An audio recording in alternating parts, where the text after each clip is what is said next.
só os direitos dos animais, mas o direito, vamos dizer, da fauna, o direito dos rios, né? O direito dos ecossistemas, né? Então, estamos convidados o professor Daniel Lourenço, que é doutor em Direito, coordenador do Centro de Ética Ambiental da UFRJ e do Laboratório de Direito Animal da UniFG. O Rogério Ramê, que é advogado, professor e coordenador do projeto de extensão Direitos Animais do Centro Universitário Metodista IPA. A Valesca Cardoso, que é doutoranda em Direito pela Universidade Federal do Paraná, professora e pesquisadora em Direitos Animais. Frank Alarcon, que é membro, fundador e biólogo do Instituto Luiz Amel, PhD em Bioética, Ética Aplicada e Saúde Coletiva. E o Paulo Guilherme, que é o Pinguim, mergulhador há muitos anos, premiado internacionalmente, com toda uma vida dedicada aos oceanos e aos mergulhos. Então, dito isso, eu vou convidar mais uma vez o Rafael para conduzir. Sim, sim, a gente agradece muito aí a presença dos professores, professoras. Aviso que o Paulo Pinguim, infelizmente, não vai poder participar, ele teve uma emergência hoje, pediu desculpas e teve que se dirigir ao hospital. Então, nós vamos seguir na ordem alfabética, que é as apresentações, começando pelo Frank Alarcon, em seguida a gente passa para o Daniel Lourenço, para o professor Rogério e para a professora Valesca. Frank, querido, muito bem-vindo. Nós vamos dar, inicialmente, 15 minutos de fala para cada um, e, ao final, a gente abre para o debate para responder às perguntas que surgirem aqui no chat. Tá bom? Vamos lá. Ok. Bom dia a todos. Conseguem me ouvir? O som está chegando direito? Conseguem Está falhando um pouquinho a sua ouvir, voz? Rafael? Fala mais um pouquinho, Frank, mas acho que está tudo bem. Eu quero saber se vocês conseguem me ouvir. Eu estou usando um fone. Sim, tudo certo. Está funcionando? Está sim. Tá. Bom, antes de mais nada, eu queria agradecer ao Rafael pelo gentil convite para participar de um debate que eu considero da mais extrema importância, com colegas também estudiosos do assunto, que estão se refletindo de maneira muito produtiva sobre o tema. E, se eu não me engano, o tema dessa mesa é animais não humanos e ecossistemas. E eu, como biólogo, eu vejo uma necessidade de discutir esse termo ecossistema de forma urgente e talvez um pouco mais profunda, porque hoje em dia nós nos referimos muito a termos como ecologia, ecossistema, sem necessariamente entender de fato o que esses termos significam. Então, eu acredito que, diante de tantos operadores do direito e estudiosos, talvez a minha contribuição como biólogo seja um pouco mais interessante para alimentar o debate e talvez as falas a seguir.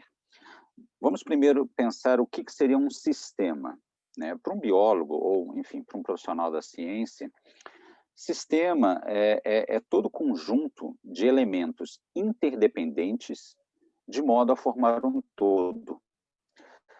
Vejam só, a palavra interdependentes, ela já dá a chave da importância do termo sistema. Na medida que eles são interdependentes, o comportamento de um afeta o outro. Qualquer dano ou qualquer benefício provocado a um desses elementos desse sistema acaba afetando direta ou indiretamente, em poucos níveis, em muitos níveis, outros elementos que também compõem esse sistema. E nós, organismos vivos, interagimos o tempo todo com outros elementos vivos, com outros indivíduos dotados de senciência ou não dotados de senciência, aí seria o caso de discutirmos se são indivíduos ou não, mas nós também interagimos com muitos elementos que em biologia nós chamamos de elementos abióticos, elementos desprovidos de vida. Existe um campo na biologia que se preocupa especificamente em estudar as relações entre os elementos bióticos, ou seja, aqueles dotados de vida, e os elementos abióticos, os elementos desprovidos de vida. Ou melhor dizendo, a ecologia ela se preocupa em estudar a relação entre os seres vivos e o meio ambiente. Aqui estou considerando o meio ambiente especificamente os elementos geológicos, porque nós nos esquecemos o tempo todo que nós dividimos, compartilhamos uma rocha esférica girando em torno de uma estrela com milhões de outras espécies vivas.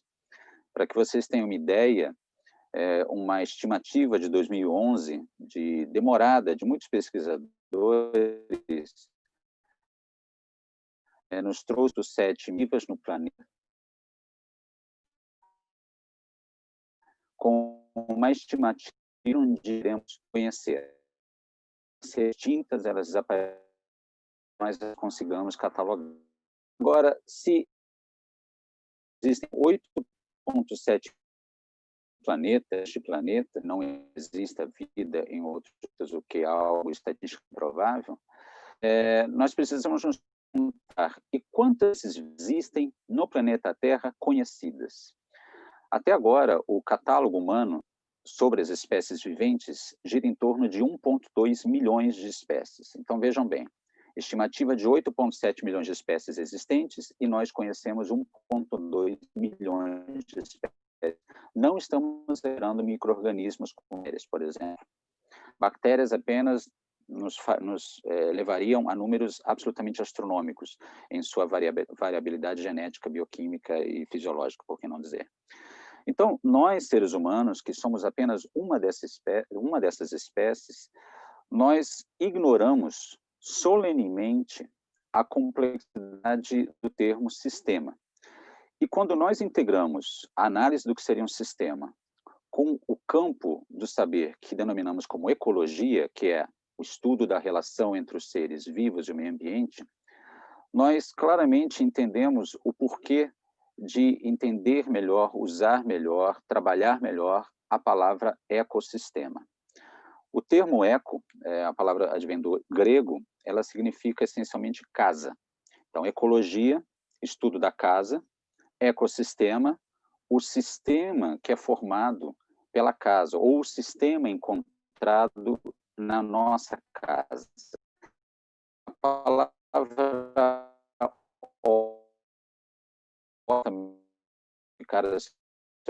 da família gosta de usar, mas como biólogo, eu diria que ecossistema seria a maneira que nós deveríamos ter de olhar com um pouco mais de cuidado para as relações existentes e muitas vezes desconhecidas, aliás, em sua grande parte, na nossa casa.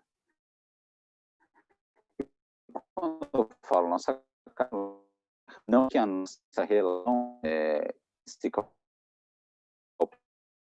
organismos vivos daqui, influência sobre fora do planeta Terra. Então, a órbita é gigantesca, mas com satélites que saem em curso, que emitem elementos, radiação, radioatividade. Então, nós, ainda que nós só consigamos viver neste planeta, nós já influenciamos, ainda que em pequena escala, com outras ambiências fora do planeta Terra. Então, o termo ecossistema, ele é de uma profundidade e, infelizmente, de uma ignorância muito grande, a ponto de nos fazer considerar que o mundo, o planeta Terra como conhecemos, é uma fonte inesgotável de recursos, cujas ações que nós temos sobre eles é absolutamente desprezível. Eu vou citar um exemplo concreto, que alguns de vocês já devem conhecer, mas ele aconteceu recentemente, entre o final da década de 50 e o começo da década de 60, especificamente entre 1958 e 1962. Durante o governo de Mao Tse-tung, na China, ele foi o primeiro presidente da República Popular da China, e todos o conhecem muito bem pelo seu legado, tanto bom como ruim, à história da civilização. Uma das grandes campanhas que foi instituída pelo Mao Tse foi a campanha das 4 pragas. Mao Tse e o seu grupo de assessores entendeu que existiam 4 pragas que deveriam ser combatidas na China. Essas pragas eram a dos ratos, a das moscas, a dos mosquitos e a dos pardais. Esses animais deveriam ser eliminados porque eles afetavam o progresso do país em termos, vamos dizer assim, agriculturáveis ou de saúde pública. E nesse processo de eliminar esses animais, a eliminação, a captura e morte dos pardais que se alimentavam da colheita de arroz da população chinesa, ela causou um problema de grandes dimensões. Durante a campanha do Grande Salto Adiante chinês, que era uma campanha de restabelecimento da soberania chinesa, a eliminação de pardais, e ela foi feita de maneira incentivada pela República Popular da China sobre seus habitantes, ela levou uma proliferação tão grande de gafanhotos, que aí sim as safras de grãos cultivados pelo povo chinês foi seriamente afetada, o que levou à grande fome chinesa, que foi constatada entre 61 e 50, entre 58, 59 e 61, como sendo um evento que levou à morte de aproximadamente 30 milhões de pessoas. Então, vejam só, nessa ignorância que nós, seres humanos, trocinamos e continuamos a sustentar ainda hoje, em pleno século XXI, uma realidade muito diferente da enfrentada na década de 60, que não foi há muito tempo atrás. A gente está falando aqui de 80 anos de diferença, 80 não, 60, 2040, 60 anos atrás. Nós, pela nossa distância de entender o que nós acabamos afetando tremendamente um todo, onde nós, que somos muito vulneráveis, acabamos sofrendo consequências das quais nós sequer imaginamos. O ser humano, o animal Homo sapiens, ele é muito bom para desenvolver ferramentas e fazer uso delas, mas ele é péssimo para antever consequências.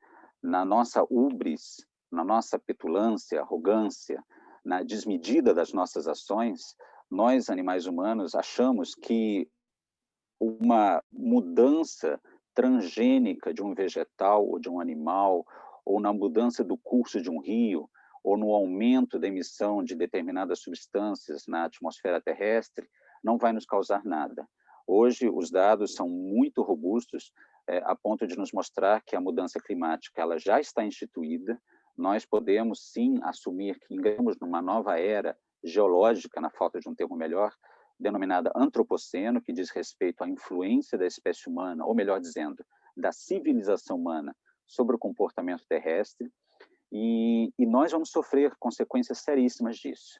E, naturalmente, eu estou falando aqui como biólogo, mas também como militante por direitos aos animais, e fica muito clara como a forma como nós nos relacionamos com os outros seres vivos, e particularmente a forma como nós exploramos animais não humanos, ela vai acarretar em consequências talvez inapagáveis, talvez consequências que não consigamos transpor ao longo dos próximos anos. A gente já está sentindo isso, mas a gente, eu digo como sociedade, costuma atribuir isso a uma excentricidade do ambiente, não, é uma corrente marítima que mudou um pouquinho, mas isso vai passar.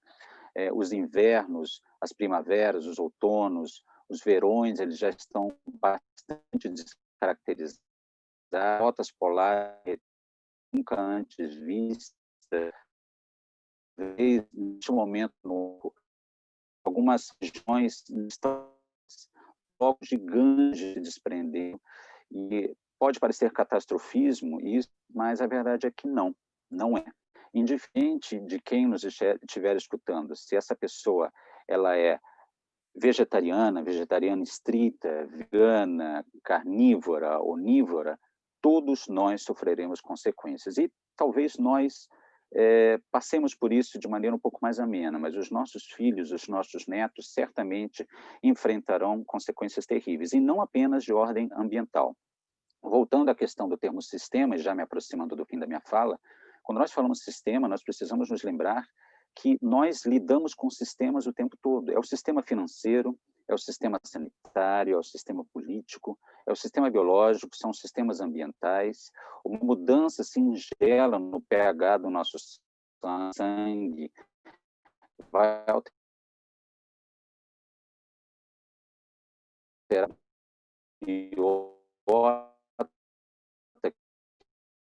a biota, também recebem uma notícia que é muito pesada, muito difícil para a realidade individual de vocês, e o seu organismo desanda.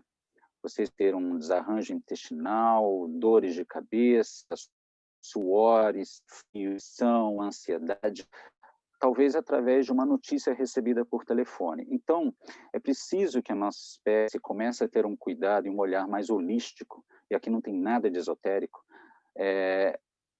em entender como pequenas ações nossas podem desencadear grandes consequências futuras a curto, médio ou longo prazo. Aquele velho ditado que em Tóquio afeta o mercado de ações em Nova York, ele é muito verdadeiro, ainda que pareça uma alegoria exagerada. Pequenas ações nossas fazem sim a diferença. E aqui, me despedindo desses 15 minutos na condição de vegano, de uma pessoa que não a exploração de animais que está ao nosso alcance, eu convido todos vocês que nos escutam, que nos venham escutar, que eliminem imediatamente o patrocínio de explorem animais. Nós também, animal que é morto, das contas, explorado. Então, Rafael, acredito que eu talvez já tenha alcançado meus 15 minutos ou estourado, mas como biólogo me coloco aqui à disposição para, de repente, elaborar um pouquinho mais esses termos. Ou se pode falar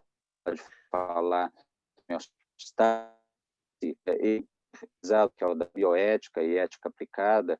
Eu poderia também falar sobre a agência moral, né? O que é agência moral? É a capacidade do indivíduo de fazer juízos morais com base em conceitos de certo e errado e ser responsabilizado por isso, e nós, como animais auto-intitulados racionais, temos a obrigação de lançar um olhar mais cuidadoso sobre a nossa agência moral e a nossa relação com os demais, humanos e não humanos. Então, eu agradeço esse espaço e me coloco à disposição para interagir com vocês mais à frente. Eu estou louco para escutar os meus colegas falando sobre. Obrigado. Muito obrigada, professor Frank. Aqui quem está falando é a Luísa. Vou ficar mediando a mesa aqui por alguns minutos. É muito gratificante ouvir sua fala e acho que é fundamental a gente ter essa percepção mais holística no que tange direitos dos animais, né? Essa mesa ela é pautada nessa ideia, justamente na concepção da gente entender que os animais não humanos fazem parte, assim como os animais humanos, né, da natureza, do ecossistema. Então é importante que a gente fale sobre esses pontos todos. Então vou chamar agora o professor Daniel Lourenço para fazer a fala. Professor Daniel, a fala está com você. Luísa, muito obrigado. Eu queria inicialmente também agradecer o gentilíssimo convite para que eu pudesse participar dessa mesa, cumprimentar os colegas, a Vanessa, o Rogério, o Frank, que acabou de falar, o próprio Pinguim, que não pôde estar, mas mandar um abraço para ele, e também mandar um abraço a todos que estão ouvindo e participando desse debate tão importante. Bem, eu queria levantar, em termos até provocativos, algumas questões. Eu enumerei aqui 4 delas que eu acho que são interessantes para a gente pensar e que, em algum sentido, fogem um pouco do nosso senso comum sobre esse tema. A primeira questão que eu queria levantar diz respeito ao próprio conceito de natureza, né? Porque essa discussão sobre o estatuto moral dos animais não humanos, enfim, da própria natureza, remete a esse pano de fundo da gente saber do que a gente está tratando, né? O que a gente quer dizer por natureza. A segunda pergunta que eu queria levantar é se espécies existem, se a gente poderia falar do conceito de espécie. E a terceira é do próprio ecossistema. O ecossistema existe, né? O que é isso? Né? É possível falar em equilíbrio ecológico? Né? Quer dizer, é possível também até falar em desenvolvimento sustentável? Né? E, por fim, se tiver tempo, vamos ver como é que vai andar aqui, eu queria trazer a questão do problema do apelo à natureza para fundar o estatuto moral, né? E jurídico também, né? Dos próprios seres humanos. Isso é especialmente problemático em termos da gente pensar que, geralmente, os direitos humanos são fundados na ideia de dignidade humana, e a própria dignidade humana faz esse apelo à natureza. Quer dizer, seres humanos seriam seres que têm atributos, capacidades que são naturalmente especiais e, por conta disso, merecem uma proteção especial. Bem, eu não sei se eu consigo falar disso tudo, mas vamos tentar ser breve nesses problemas. É claro que cada um deles poderia levar a uma palestra autônoma, né? Mas vamos lá, o conceito de natureza. Qual é o principal problema que eu vejo, né? Quer dizer, as regras lógicas definicionais, né, geralmente informam que uma boa definição deve evitar, por exemplo, a circularidade, uma definição não deve ser negativa, uma definição deve ser necessária e suficiente, e o problema da definição do conceito de natureza é que, normalmente, nós definimos natureza por antagonismo, por oposição. Quer dizer, a definição de natureza é normalmente uma definição intuitivamente negativa. E isso tem um problema. Isso traz vários problemas. Quer dizer, normalmente, eu vou trazer pelo menos 2 ideias aqui, que participam do senso comum, no sentido de dizer que natureza é o oposto de sociedade, é o oposto de civilização, é o oposto da polis.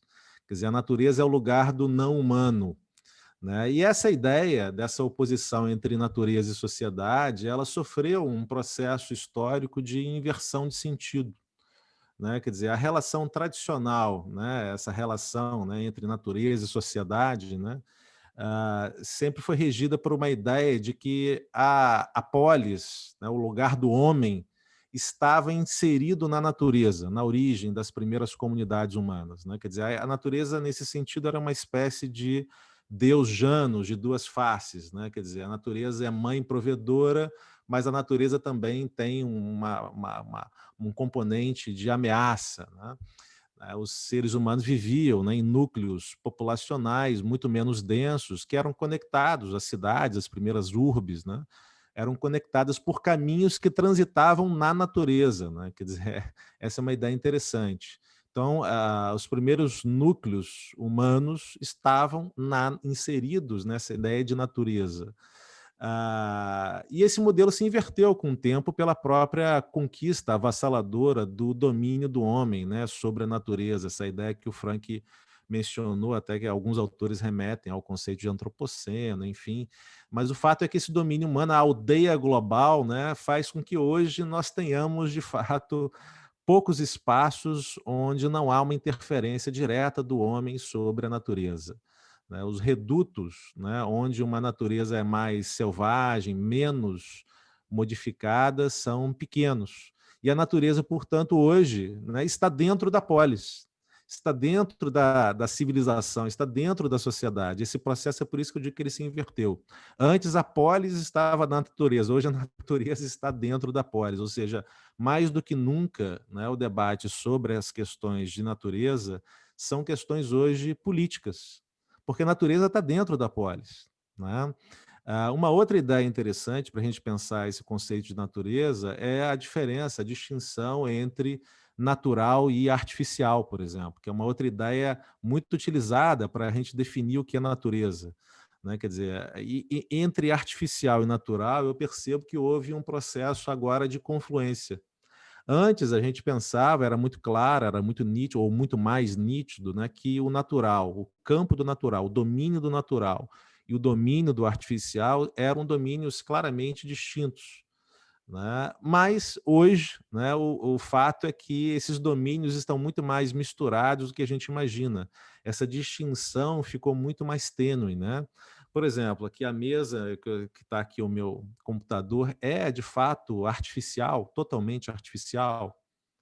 Uma árvore na rua, em frente ao prédio, à casa de vocês, é natural, totalmente natural, né? Uma reserva dita natural, né, uma unidade de conservação, é de fato natural, né? Um ninho é natural.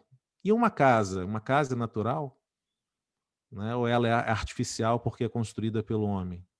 Quer dizer, o vivo hoje pode ser artificial, né? Quer dizer, o vivo hoje tem, né, uma interferência de natural e artificial.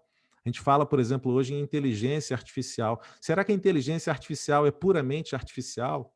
Eu até brincava outro dia, será que quando, né, enfim, se é que isso vai acontecer, mas se entes que em tese são artificiais, forem dotados de inteligência artificial num nível que gere consciência, qual é o estatuto moral, qual pode ser o estatuto moral desses seres? Será que a gente vai chegar ao ponto de reconhecer sujeitos morais dotados de inteligência artificial antes de animais? Isso pode ser um paradoxo, né? Seria bastante, demonstraria a nossa resistência. Pode ser até que aconteça isso, né? Então, assim, eu vejo que é um problema definicional, né, no que é natureza, e normalmente, claro, o ser humano se vê fora desse conceito de natureza, né? O próprio conceito de espécie, né? O conceito de espécie também é um construto, né, ideológico humano, né? Quer dizer, aquela classificação taxonômica que a gente aprende na biologia, né? Reino, filo, classe, ordem, família, gênero, espécie, né? Ele não deixa de ser arbitrário. Talvez a espécie seja o menos, a classificação um pouco menos arbitrária, mas ainda assim é construída, né, pelo ser humano, né? Essa ideia de perpetuação da espécie, né, eu acho que é bastante problemática, até do ponto de vista biológico, né? Quer dizer, indivíduos perpetuam a si mesmos. E espécies não existem ontologicamente. O que existe são indivíduos competindo pela própria sobrevivência. Imagine, por exemplo, um bando de gnus atravessando um rio, aquelas cenas de documentário que a gente de vez em quando assiste, dramática, né? Atravessando um rio numa savana africana. E aí os gnus percebem, claro, que esse rio está povoado de crocodilos que estão ali vorazes, né, pelo seu alimento, né, querendo predar os gnus. Será que os gnus, né, ou alguns gnus, ou um gnu, se ofereceria, né, como alimento para os crocodilos para que o bando pudesse passar? Isso ocorre? Claro que não, né? Isso seria um absurdo, né? Porque os gnus não são clones genéticos e nada, ou pouco ou quase nada, ganhariam perdendo a sua vida pelo bando, né? Esse comportamento de rendição não levaria a nenhuma vantagem, né, adaptativa, né, nenhuma vantagem, enfim, de reciprocidade aí, enfim. Então, assim, eu acho que há uma questão assim interessante, né, de uma dimensão que às vezes do ponto de vista biológico, se transpõe a moralidade no sentido de construir uma ideia de que é importante a preservação da espécie como tal, né? E isso não é tão fácil assim de ser trabalhado do ponto de vista moral. O conceito de ecossistema, é claro que eu estou simplificando aqui pelo tempo, né? Mas o conceito de ecossistema também me parece altamente problemático, né?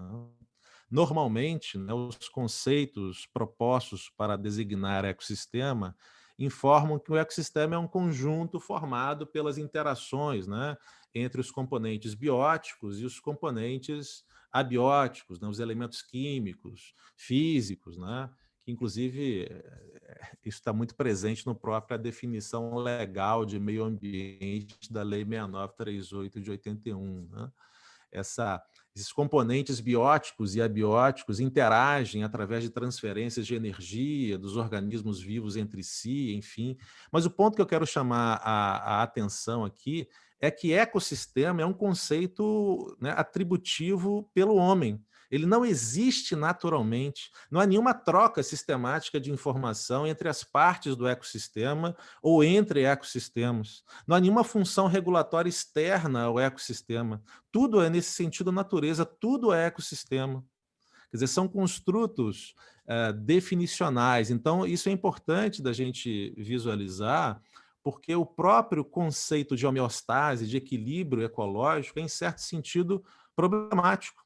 É uma tautologia, né? Porque, normalmente, né, o equilíbrio ecológico, o equilíbrio ambiental, que alguns gostam de trazer essa palavra, essa expressão, representa, então, um estado onde a fauna, a flora, enfim, estão em situação de constância, de estabilidade, de dependência negociada, de ajuste, né, entre esses elementos todos, né?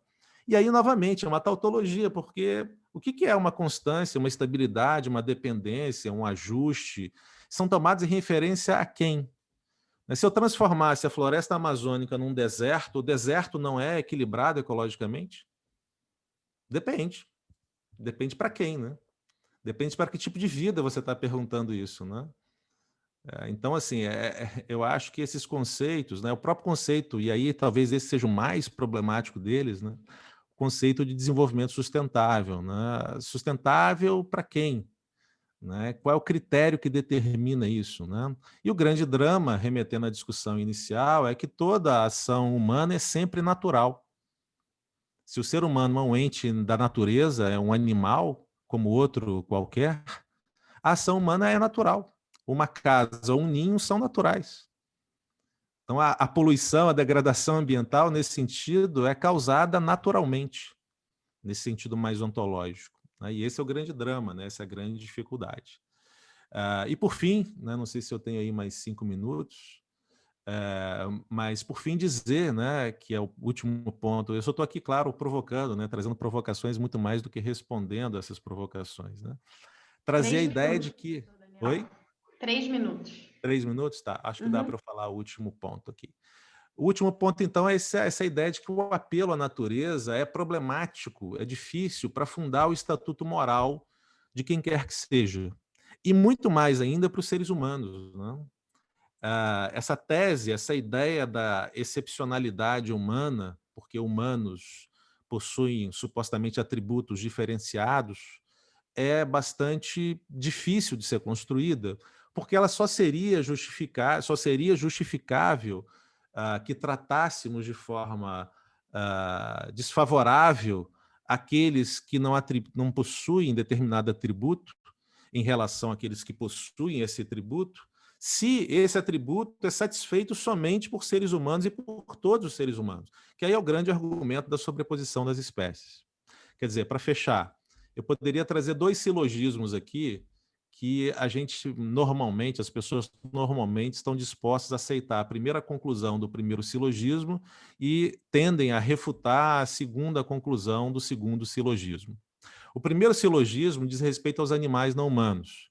Então, a premissa inicial é justificável, é legítimo que desconsideremos moralmente quem não satisfaça determinado critério. Por exemplo, competência linguística, racionalidade, consciência, alma, seja lá o que a gente quiser dizer que os seres humanos têm e os outros não têm. Então, quem não tem pode ser desconsiderado. Os animais não humanos não possuem, por exemplo, algum ou todos desses atributos. Logo, é justificável desconsiderar os animais não humanos. Agora, vamos aplicar esse mesmo raciocínio aos seres humanos, porque é certo que, temporária ou definitivamente, muitos seres humanos também não serão dotados desses mesmos atributos. Existirão sempre seres humanos que não serão racionais, que não serão dotados de competência linguística, que não produzem cultura, por uma série de razões.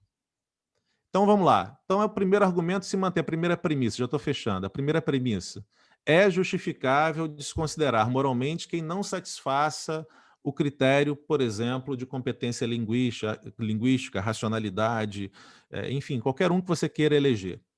Alguns seres humanos não possuem esse critério, ou essa capacidade, essa competência, esse atributo. Logo, é justificável desconsiderar moralmente os seres humanos nessa condição. Olha só como é difícil isso. Ou seja, última frase minha. Fundar a ideia de direitos com apelo à natureza, especialmente no caso humano, em que a tradição toda se baseia na ideia da dignidade existencial humana, que não deixa de ser uma tautologia, é bastante problemático filosoficamente, porque sempre existirão seres humanos que não serão dotados daqueles atributos que são considerados atributos formadores da dignidade existencial. E nós não deixamos de considerar essas pessoas vulneráveis, né? Pelo contrário. Então, há um problema aí dessa lógica toda. Então, a ideia de natureza, a ideia de espécies, a ideia de ecossistema, a ideia de estatuto moral fundado na natureza, são todas ideias que são bastante complexas, né? E muitas delas remetem a dificuldades que a gente tem que pensar para trabalhar a questão da inclusão dos não humanos, né? É isso. Acho que passei um pouquinho do tempo, mas eram algumas reflexões que eu queria trazer para a gente pensá-la. Um abraço grande em todos e muito obrigado. Muito bom. Muito obrigada, professor, pela sua contribuição. Acho que faz com que a gente reflita sobre vários conceitos aí, né? Somado com a fala que a gente teve ao longo das mesas hoje e a apresentação da palestra ontem do professor Jailson Rocha, acho que faz com que a gente comece a ressignificar, reinterpretar, talvez não com o objetivo de construir nada, mas de desconstruir logo tudo de uma vez, né? Então, agora eu vou pedir a fala para o professor Rogério Ramê. Então, professor, a fala é sua. Fique à vontade, 15 minutos, são 12h41. Então, você tem até 12h56. Tá certo. Queria agradecer, então, o convite que me foi feito pelo Rafael, agradecer a todos que estão nos ouvindo e saudar os colegas de mesa aqui, o querido Daniel, o amigo Frank, a Valesca, e a todos que estão nos ouvindo agora. Então, dizer que é um orgulho participar desse evento e estar ao lado desses colegas brilhantes que eu admiro tanto. Bom, pessoal, eu tenho uma pequena apresentação, eu vou tentar compartilhar, vamos ver se dá certo. Vocês estão conseguindo ver? Sim? Deixa eu botar em tela cheia aqui. Vamos ver se eu consigo colocar em tela cheia. Acho que agora vai, né? Bom, pessoal, eu espero que todos estejam me ouvindo e conseguindo visualizar. A minha ideia de fala dentro dessa mesa temática que envolve animais não humanos e ecossistemas, a minha perspectiva, a minha intenção foi tentar trazer um pouco do que eu estudei e pesquisei ao longo do meu doutorado, que foi em cima da questão dos serviços ecossistêmicos, tentando trazer essa perspectiva para o próprio direito ambiental brasileiro, e que nos últimos anos, com as minhas pesquisas e o meu maior interesse sobre o direito animal, acredito que seja possível, ao menos, tentar uma aproximação e um aproveitamento de alguns apontamentos que são desenvolvidos, que vêm sendo desenvolvidos, sobretudo na área da economia ecológica, no que tange a essa ideia de serviços ecossistêmicos, e tentar demonstrar se é possível fazer uma aproximação dessa perspectiva com o direito animal. Bom, a minha ideia, basicamente, é mostrar que é possível pensar que o direito animal ele pode contribuir, de alguma forma, para a proteção dos serviços ecossistêmicos e gerar benefícios para o próprio bem-estar da humanidade. Ou seja, o direito animal não seria um direito exclusivamente não antropocêntrico, algo que, de uma certa forma, inclusive, colocaria em xeque relações de poder consolidadas dos humanos sobre os animais não humanos. A ideia é demonstrar o contrário. O reconhecimento, a autonomia do direito animal vai gerar benefícios para a humanidade. E a perspectiva dos serviços ecossistêmicos pode demonstrar isso, porque é uma perspectiva antropocêntrica, desenvolvida em cima de um paradigma antropocêntrico, e que quando a gente consegue perceber o papel dos animais individualmente considerados nas funções ecossistêmicas, talvez um pouco daquilo que o Frank trouxe na sua fala inicial, a gente consegue perceber que o direito animal, na verdade, ele beneficia a humanidade. Bom, a ideia é, então, trazer o conceito de serviços ecossistêmicos aqui, que, obviamente, é uma perspectiva antropocêntrica com um olhar ecológico. Serviços ecossistêmicos é um conceito que foi cunhado, sobretudo na área da economia ecológica, para contrapor a algumas ideias construídas na perspectiva da economia tradicional. A economia convencional ou tradicional, ela considera o valor econômico dos recursos naturais enquanto elementos estruturais de um ecossistema, e ela ignora uma dimensão funcional desses ecossistemas. A perspectiva das funções ecossistêmicas, dentro dessa lógica da economia ecológica, vai nos permitir perceber que os ecossistemas, eles, através do funcionamento dessas funções, geram benefícios para a humanidade, sejam em bens, sejam em produtos, ou sejam em serviços propriamente ditos desenvolvidos pelos ecossistemas, que, de uma certa forma, derivam dessas funções ecossistêmicas. Bom, hoje em dia, há uma constatação empírica, já por vários estudos de organismos internacionais, que os ecossistemas planetários, e aqui não fazendo uma crítica aos conceitos, mas trabalhando ideias já consolidadas de que os ecossistemas são essas relações, essas inter-relações entre os organismos bióticos, abióticos e os elementos estruturais que os compõem, que esses grandes sistemas ecológicos estão em crise no planeta, tanto em termos de estruturas, quanto em termos de funções, quanto em termos de serviços que geram benefícios para os seres humanos. Em 2005, houve um grande estudo organizado pela ONU, chamado Avaliação Ecossistêmica do Milênio, que apontou que mais de 60% desses serviços e dessas funções estão seriamente impactados e em declínio, um declínio absurdo. Existem alguns pesquisadores da área da economia ecológica, como Robert Constanza, que já há muitos anos elencaram uma série de serviços ecossistêmicos, categorizaram esses serviços, numa tentativa de demonstrar que os ecossistemas eles merecem ser protegidos, não apenas através dessa noção vaga de equilíbrio ecológico, mas para a compreensão do que seja o equilíbrio ecológico, seria necessário compreender todos os serviços e funções desempenhadas pelos ecossistemas planetários. E aí esses pesquisadores acabaram categorizando uma lista de funções e serviços desempenhados pelos ecossistemas que geram benefícios para os seres humanos. Em 2005, a Avaliação Ecossistêmica do Milênio categorizou esses serviços em 4 grandes categorias, em 4 grandes grupos.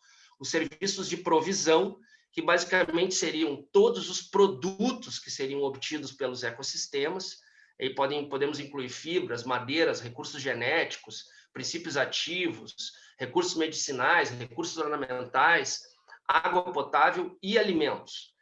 Aqui nós vamos ver que há um problema numa perspectiva antropocêntrica, porque muitos animais de produção, ou mesmo os animais dos ambientes marinhos, são incluídos nessa perspectiva antropocêntrica como serviços de provisão, como alimentos para os seres humanos. Mas depois a gente vai fazer uma pequena abordagem sobre isso.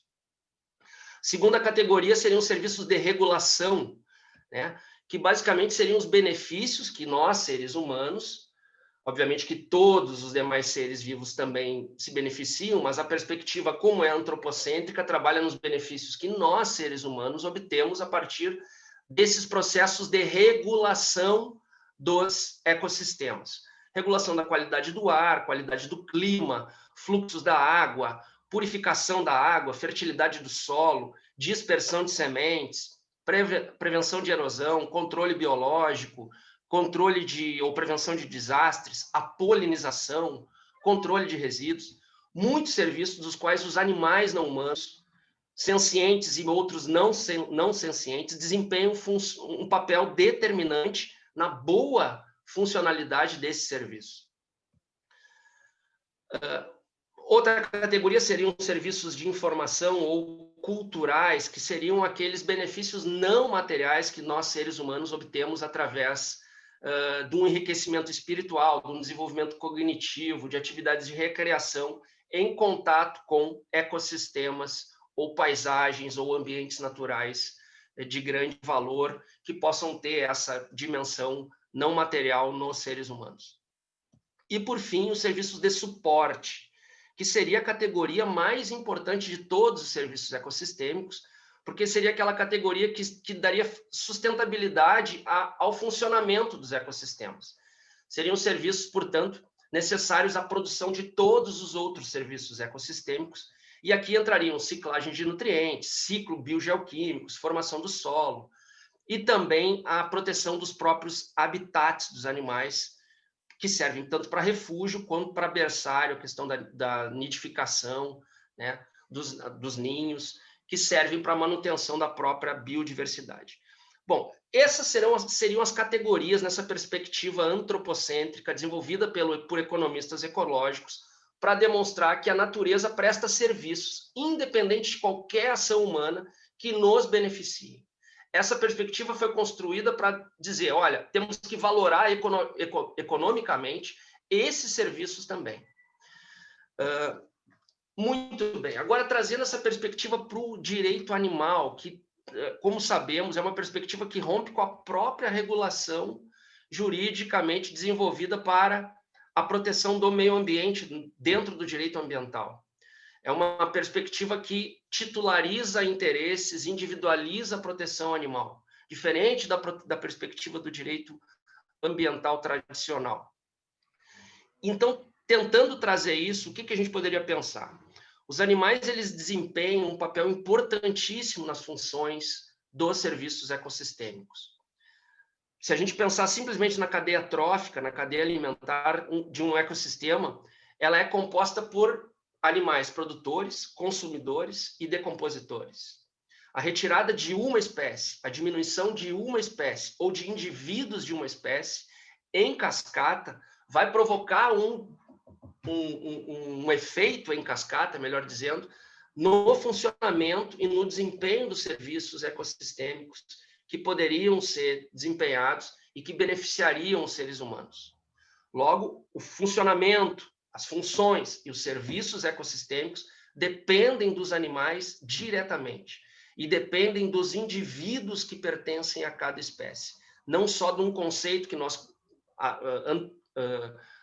de uma forma antropocêntrica, desenvolvemos, que é o conceito de fauna, que contabiliza uma espécie enquanto bem coletivo e não individualiza o papel desempenhado por cada indivíduo daquela espécie. Bom,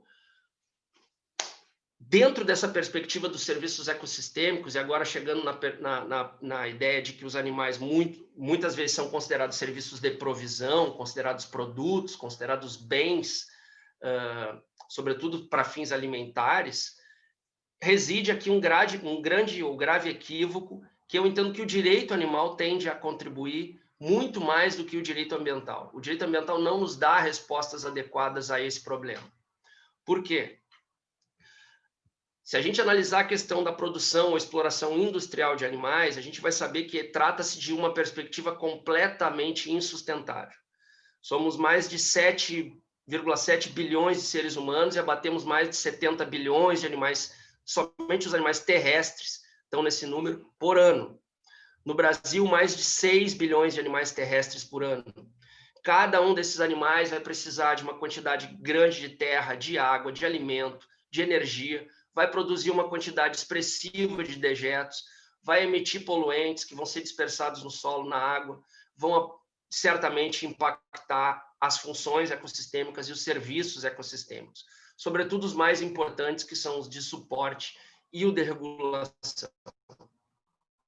Isso já vem demonstrado também no relatório da FAO, desde 2006, que todas as crises ambientais e provavelmente todos os impactos que estão gerando declínio dos serviços ecossistêmicos estão vinculados à pecuária, sobretudo à pecuária. Destruição de florestas, desertificação, perda de biodiversidade, escassez de água doce, poluição da água, erosão do solo. No Brasil, a gente vivencia esses problemas. A degradação da Amazônia, tão falada, os incêndios no Pantanal, a realidade que estamos vivendo hoje, tem como grande vilão a expansão da pecuária. É inegável isso, né? E a reboque também a expansão dos grandes monocultivos, que trazem como consequência perda de biodiversidade, perda de habitats e impacto nas funções ecossistêmicas. Muitos desses monocultivos são revertidos para alimentação dos próprios animais criados em sistemas industriais de produção. Não podemos esquecer também dos animais marinhos e da grande exploração que os nossos ambientes marinhos vêm sofrendo para fins também de consumo desses produtos. Esses animais são considerados aqui serviços de provisão, não são individualizados como sujeitos. E aí nós estamos, então, com uma perspectiva de construção dogmática do direito animal no Brasil, que se pauta, obviamente, aqui de uma forma bem rápida, no princípio constitucional da dignidade animal, no reconhecimento da senciência, de forma implícita pela Constituição, e na regra constitucional de vedação à crueldade dos animais. E agora, então, indo para o meu encerramento, como, então, é possível fazer essa aproximação de perspectiva? Entendo, sim, que o direito animal traz contribuições para o bem-estar humano. ao individualizar a tutela dos animais como sujeitos que vão titularizar interesses juridicamente protegidos, redimensionando o Estatuto Jurídico dos Animais pela linguagem do direito, que é o que nós, operadores do direito animal, estamos projetando e pretendendo, através da autonomia desse ramo, vão se projetar no nosso ordenamento jurídico direitos fundamentais aos animais que vão, mesmo que indiretamente, beneficiar os seres humanos. Quando a gente começar a falar, por exemplo, em direito à proteção do habitat natural, dos indivíduos que integrem qualquer que seja a espécie animal, quando a gente falar em direito a expressar o comportamento natural da espécie, obviamente que a humanidade se beneficia disso, porque gera benefício aos serviços ecossistêmicos de suporte, de provisão ou de regulação. A relação com os animais domésticos e domesticados, que pode ser vista como problemática, porque muitos poderão dizer, mas esses animais não exercem função ecológica, eles não exercem funções ecossistêmicas, então eles vão escapar dessa lógica de proteção que tu está tentando fazer, tu está tentando aproximar, mas é uma perspectiva equivocada também, porque na medida em que a gente passar a perceber que os animais, mesmo esses domesticados, tidos como animais de produção, devem deixar de ser vistos como serviços de provisão e passar a integrar a nossa relação social como sujeitos vulneráveis que titularizam direitos, isso também beneficiará o ser humano. Por mais que se mude uma relação de poder econômica, isso vai se construir em outras bases, na medida em que vai colocar em marcha um sistema produtivo, um sistema econômico mais sustentável, mais ético, porque o atual sistema econômico pautado na exploração animal não é sustentável, logo não beneficia a nossa espécie. As gerações futuras vão pagar o preço, como foi bem dito aqui pelos colegas. Então, é preciso desenvolver, sim, a autonomia do direito animal, porque ela beneficia a espécie humana. Vamos tentar construir também uma superação do direito proprietário na relação com os animais não humanos e construir uma relação de beneficiamento mútuo, onde fica prevalente a ideia da não maleficência, dos deveres de proteção do Estado e dos deveres de proteção do indivíduo. E agora, para encerrar, eu tento trazer... Eu já vou encerrar a última lâmina. Tá bom. E peço desculpas já por ter me alongado um pouco. Algumas ideias a ser pensadas dentro dessa própria lógica da economia ecológica que vem sendo trabalhada numa aproximação com o direito. A gente, será que pode pensar a construção gradual dessa ideia do fortalecimento do direito animal através de o desenvolvimento de uma função promocional do próprio direito animal? Repensar o princípio do poluidor-pagador como princípio do direito animal, propondo, portanto, uma internalização no sistema produtivo, na indústria, de medidas que venham mitigar impactos de sofrimento animal. Pensar o princípio do protetor-recebedor também como um princípio do direito animal. Usar o direito tributário, usar instrumentos econômicos para incentivar comportamentos que favoreçam o bem-estar animal. Desenvolver também o direito à informação do consumidor no que tange a cadeia produtiva e o sofrimento animal na cadeia produtiva, para que o consumidor possa fazer escolhas relacionadas à não utilização dos animais como serviços ou uma instrumentalização cruel desses animais. Bom, o direito animal, portanto, não é apenas para os não humanos. Ele é bom para os seres humanos também, para os animais humanos.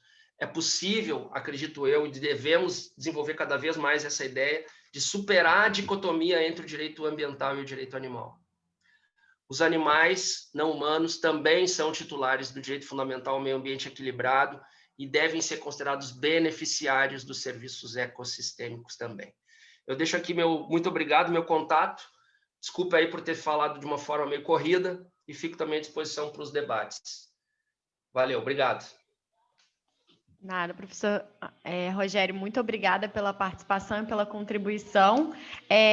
Já para adiantar, tem algumas pessoas perguntando sobre a apresentação, se você poderia compartilhar. Sem problema. Tá, então. Beleza, então depois a gente vê uma forma de fazer esse compartilhamento. Professora Valesca. Boa Professora tarde. Valesca Cardoso, então fica com a palavra. Boa tarde, seja muito bem-vinda. A gente inicia 1h e a sua fala pode ir até 1h15. Tá bem, então. Então, muito obrigada, Um Luísa. Boa instantinho. tarde a todos. Diga, Rafael. Preciso que o Ramé finalize ali a apresentação, né? Ah, sim. Perfeito. Isso, ótimo, obrigado. E eu vou compartilhar minha tela, então, enquanto isso.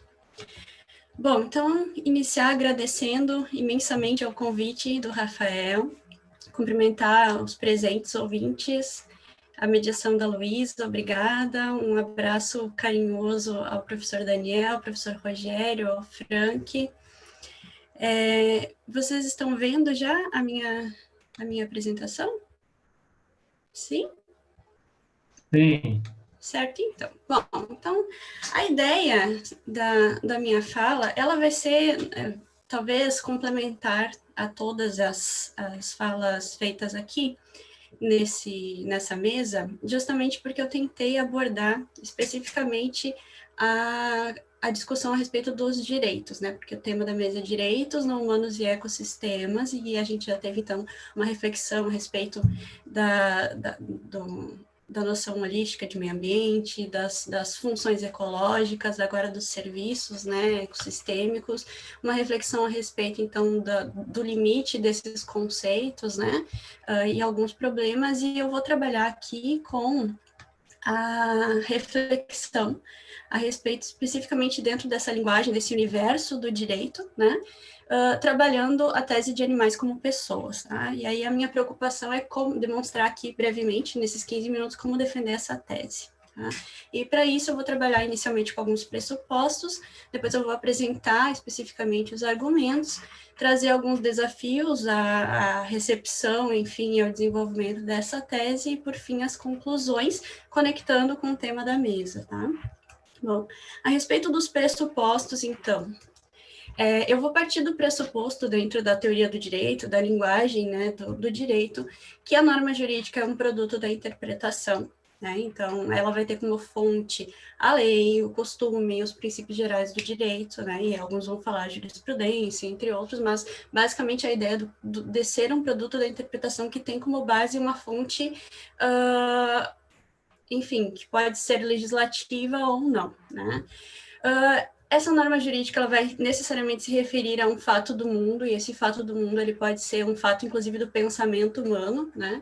Então, aqui, aquela distinção que o Daniel faz entre o que é efetivamente natural, o que é efetivamente natural, se a gente dá um olhar e conceitua as coisas no mundo, né? Inclusive, o modo como a gente percebe e fala sobre o mundo, né, também está dentro aí dessa noção de fato do mundo, tá?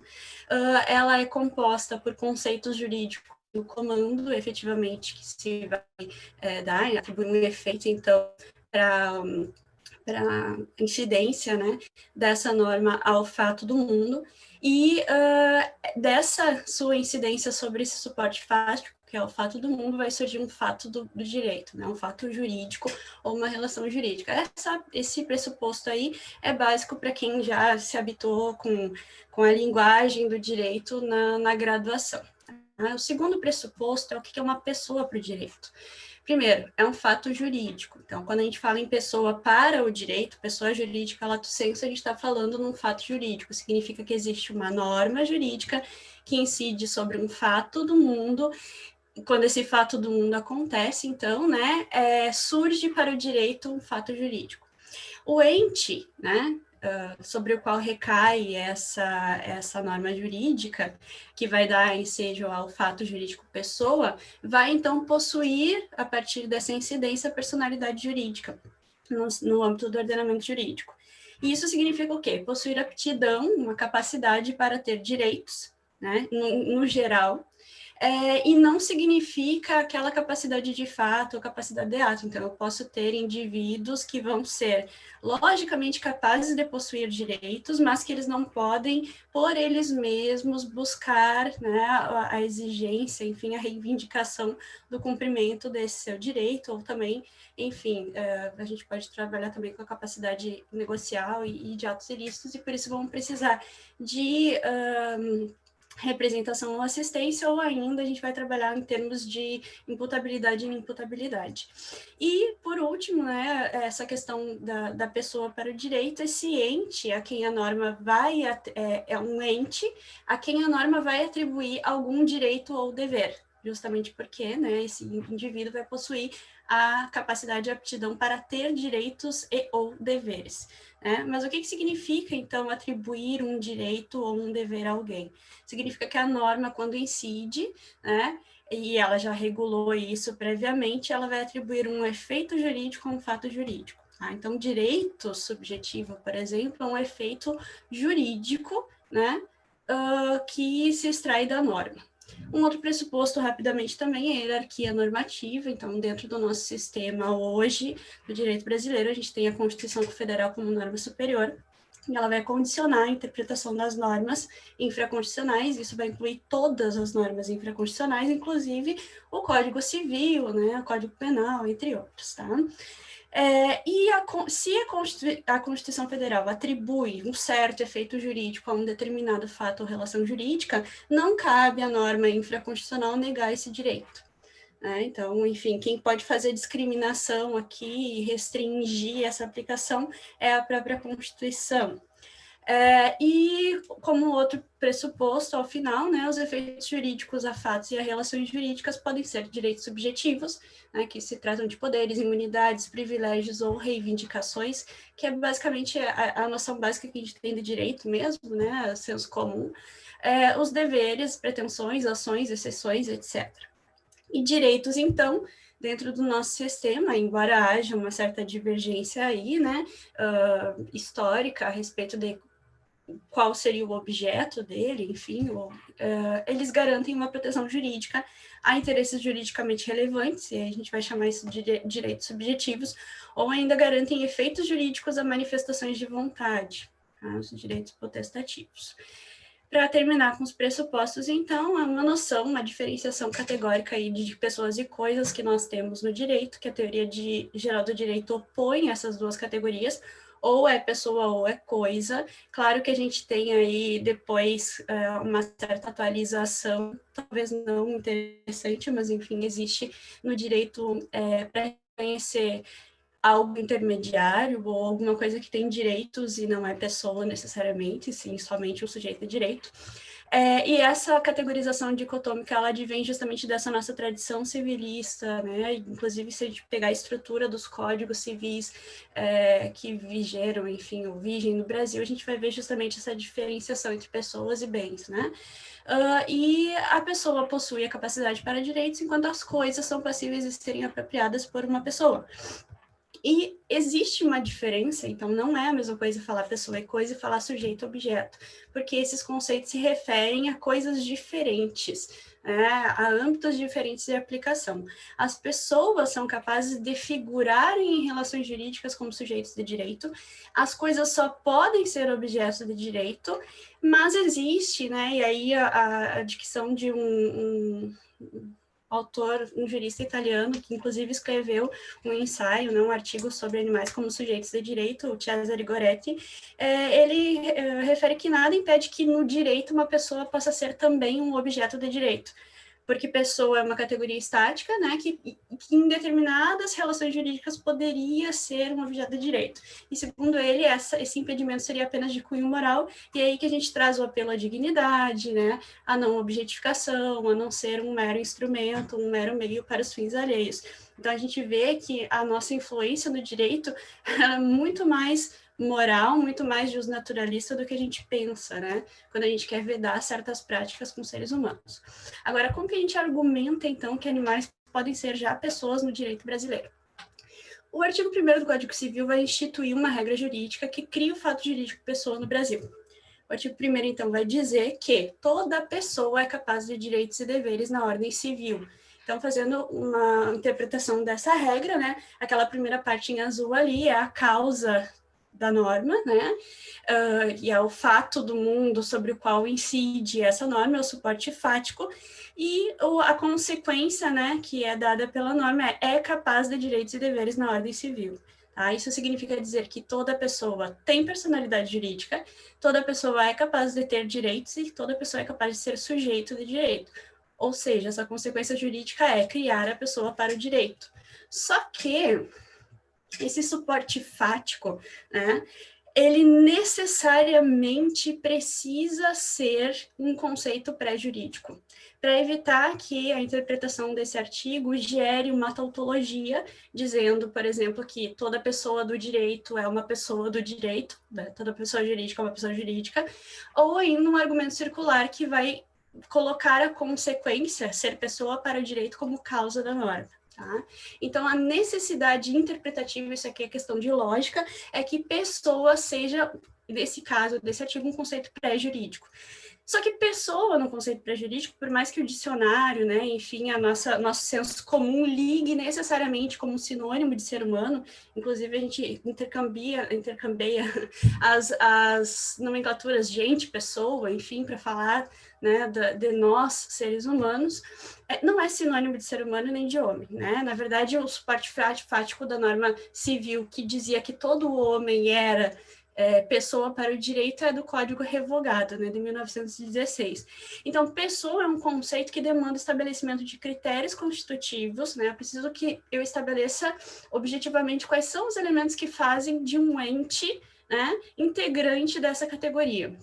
Então, o que eu posso definir aqui realmente muito breve, né, enfim, porque essa é uma discussão bem pesada. O que é uma pessoa? Se a gente vai pegar a tradição filosófica, em geral ela é construída em função da definição de ser humano, enfim, da pessoa enquanto ser humano, mas no fim a gente consegue extrair alguns elementos, né, que a pessoa é um ente, né, que possui unidade e individualidade corporal e mental, uma integridade física e psíquica, e personalidade naquele sentido psicológico, temperamento, né, características ali responsivas que são próprias daquele indivíduo. E dentro do conhecimento científico que nós temos hoje, especialmente depois da Declaração de Cambridge, a gente sabe que seres sencientes, nesse sentido colocado aqui, são pessoas. Tá?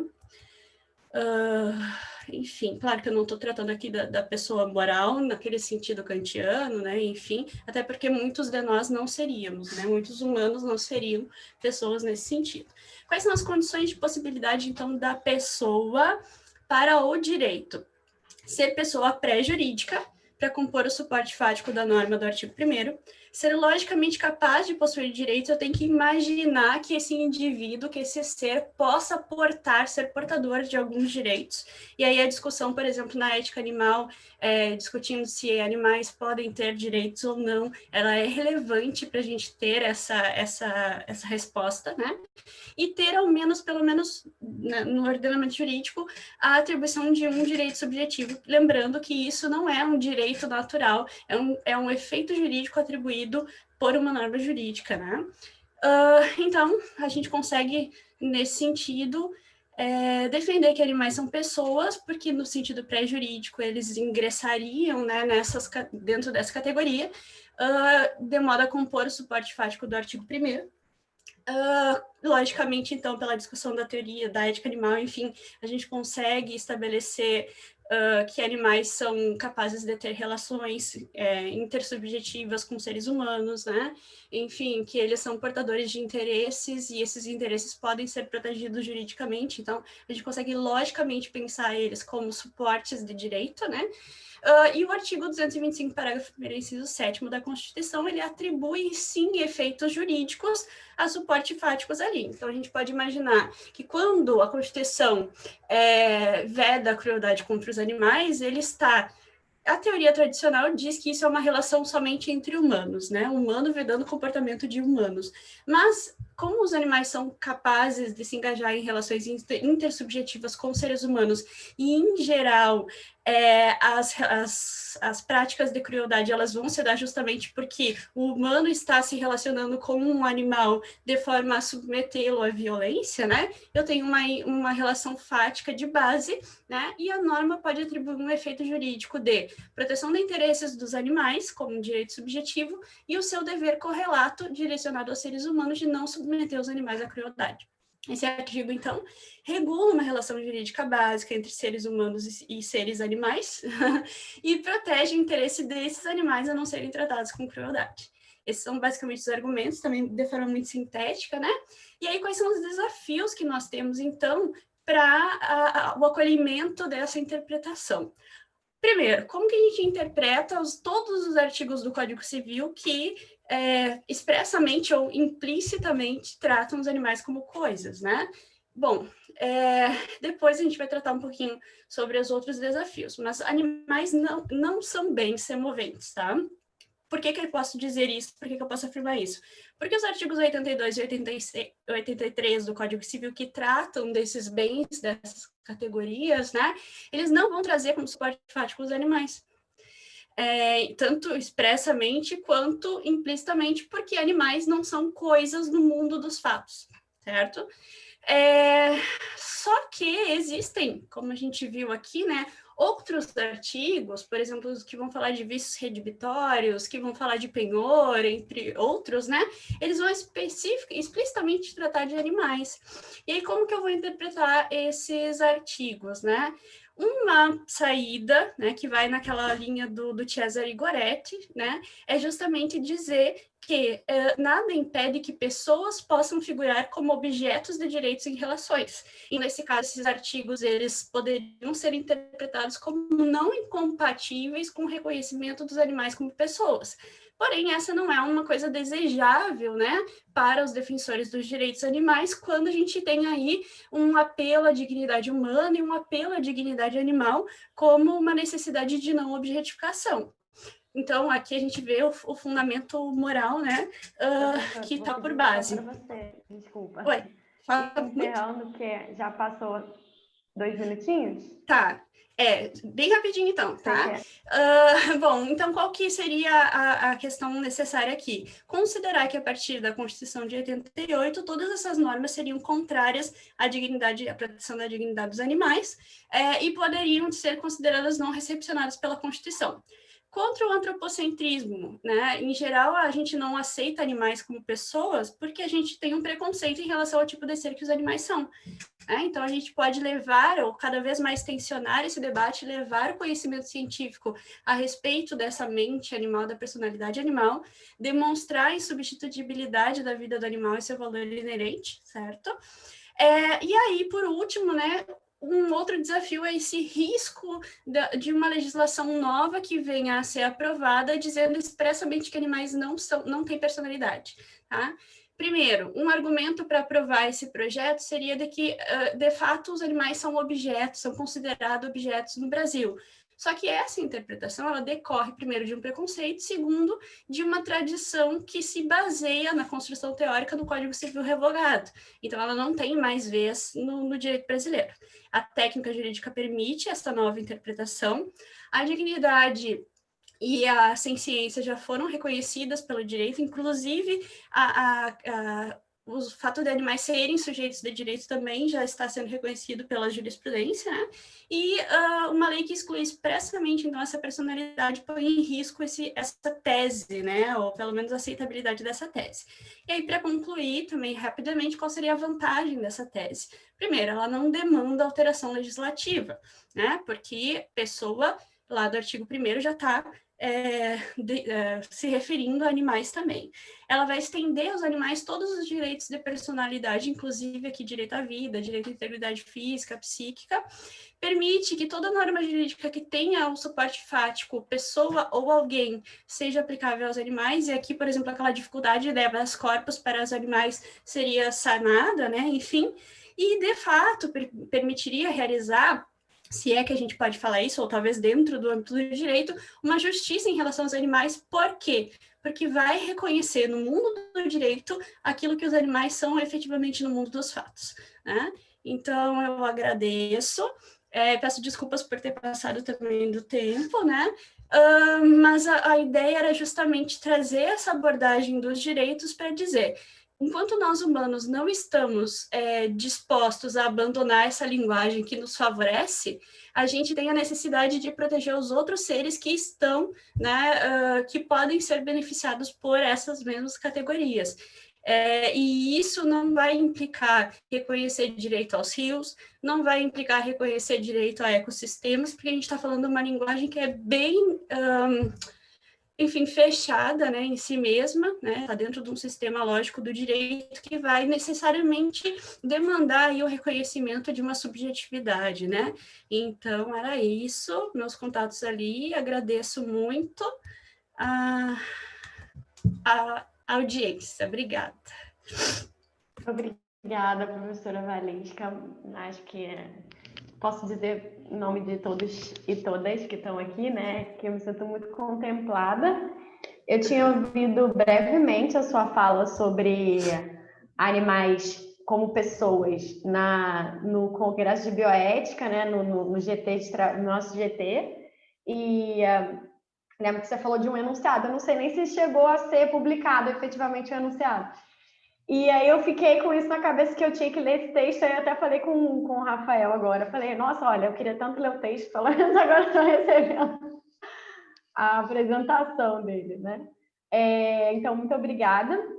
Pessoal, a gente vai fazer o seguinte, a gente vai dar 3 minutos para cada um dos palestrantes para fazer as orientações finais, as falas finais, as considerações finais.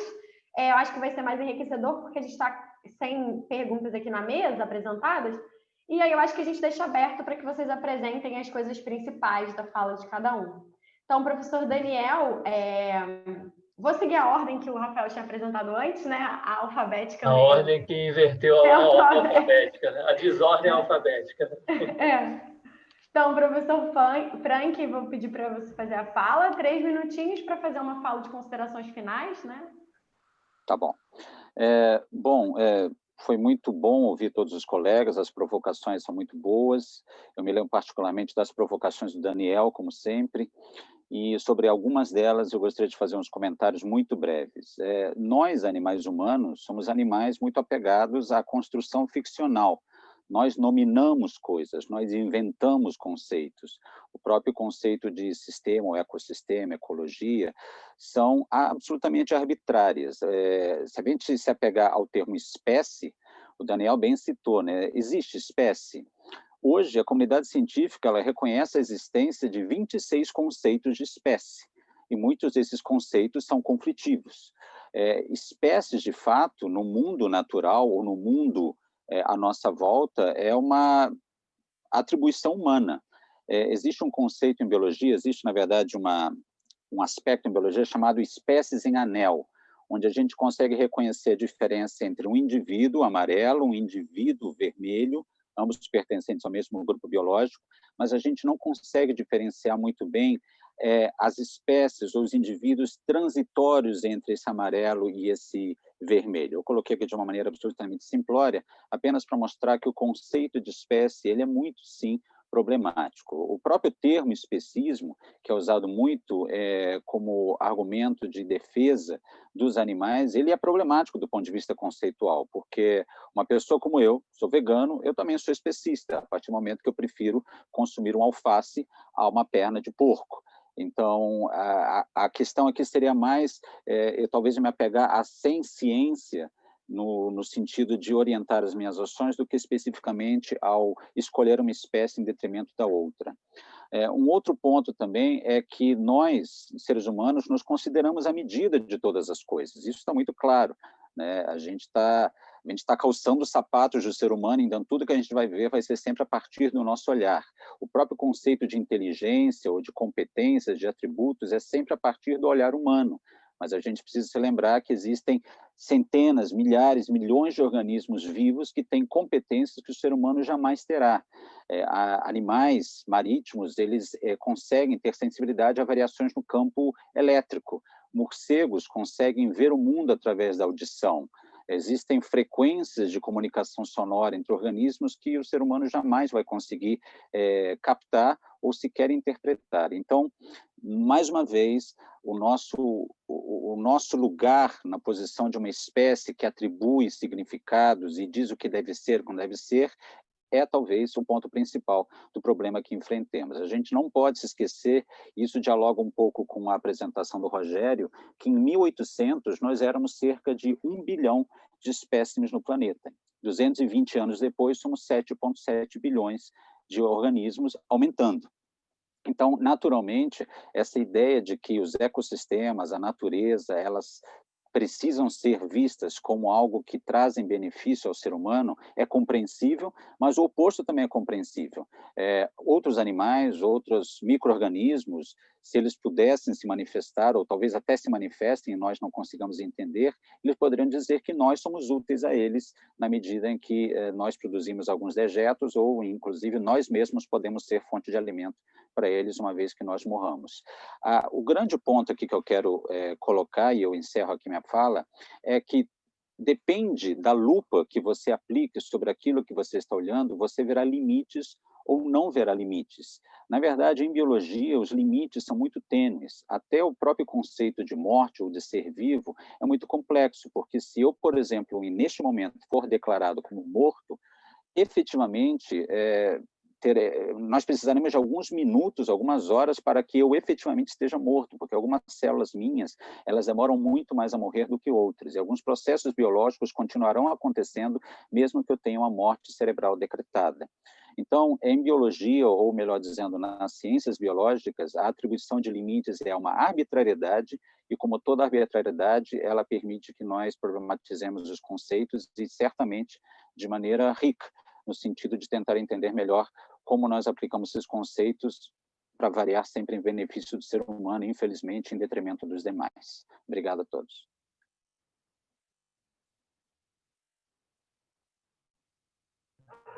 O microfone estava travando aqui.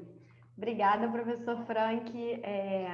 Bem, acho que elucidativa, né, a fala.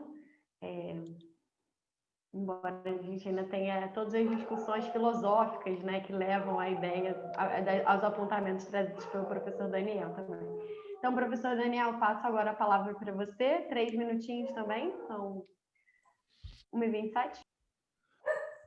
Gente, então eu queria só também, como foi falado pelo Frank, agradecer a oportunidade de estar aqui com vocês. E as reflexões são muito assim, boas, né, para a gente justamente pensar essas questões todas, né? Quando eu falei da questão das espécies, né, eu acho que a ideia não é abandonar, né, o conceito, né, de espécie, porque ele tem uma finalidade organizacional, didática, até eu diria, né? Mas me parece problemático, por exemplo, trabalhar, por exemplo, a importância dos animais com base no critério atributivo de espécie, não só no próprio conceito de especismo, né, de discriminação prejudicial com base na espécie, mas também na ideia de favorecimento, né? Essa ideia, por exemplo, de privilegiar a atenção moral para animais em extinção, por exemplo, as espécies em extinção. Então tem uma série de questões bem interessantes assim que a gente poderia também falar e contrapor, né? Então assim eu tô totalmente de acordo com o Frank, com essas considerações de que o conceito é mesmo bastante problemático, né? E a minha ideia foi só trazer uma contribuição nesse sentido para problematizá-lo mais um pouco, né? Então assim é mais agradecer, né? E assim dizer que a reflexão dos outros colegas também remetem a discussões muito interessantes. Mas obrigado. Muito obrigada, professor Daniel. A gente agradece muito a presença de todos vocês também, né? E o convidado também lá atrás, né? O Rafael. Cheio de convidados animais aqui. Convidados animais. É verdade. Então, vou passar a palavra agora para o professor Rogério. Professor Rogério, mais 3 minutinhos para fazer as considerações finais também.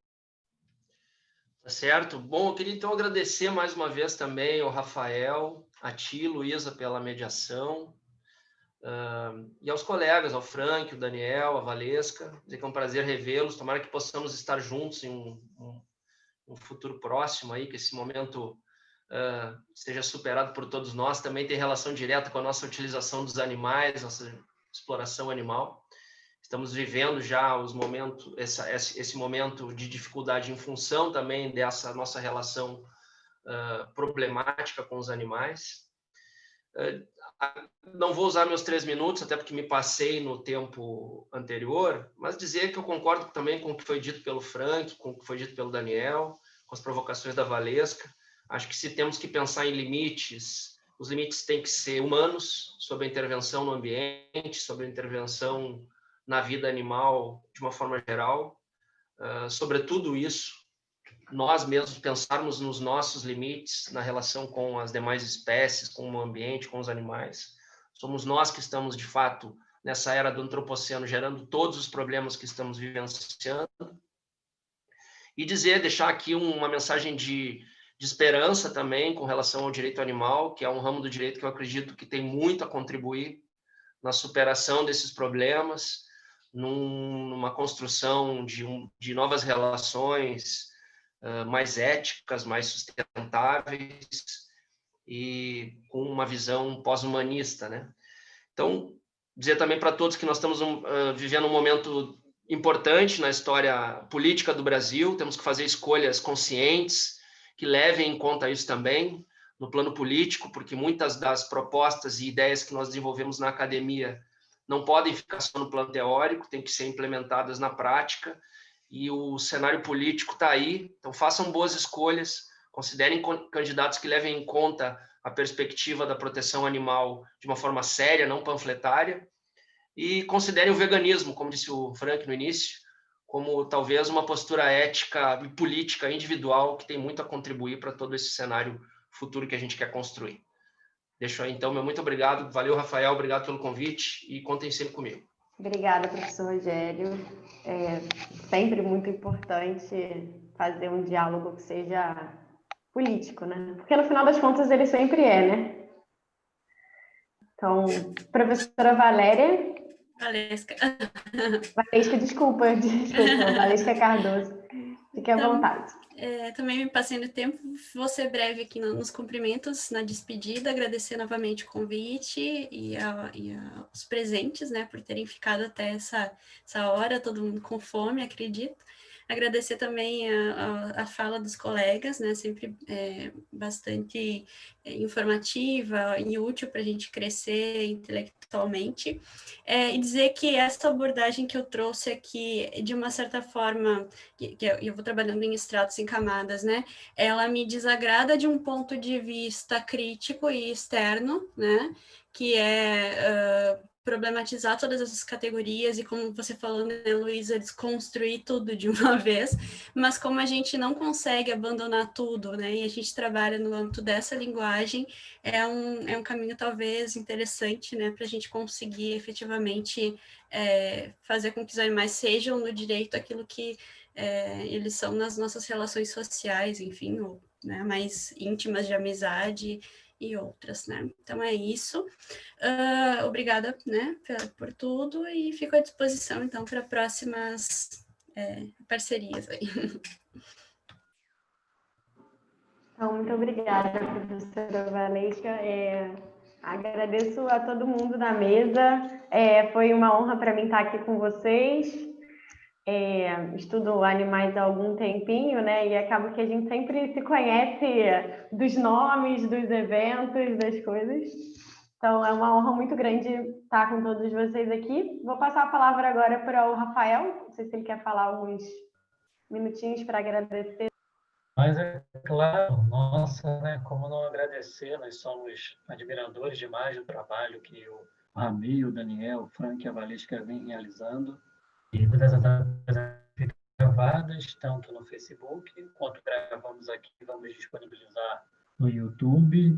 Então, a amplitude de perspectivas que vocês estão aqui são muito valiosas, interdisciplinares, transdisciplinares, e ajudam muito a pensar, repensar, ressignificar, desconstruir, construir, enfim, fundamentais realmente para a gente avançar nessa temática da relação humana e não humana. Parabéns pelas apresentações e até uma próxima oportunidade.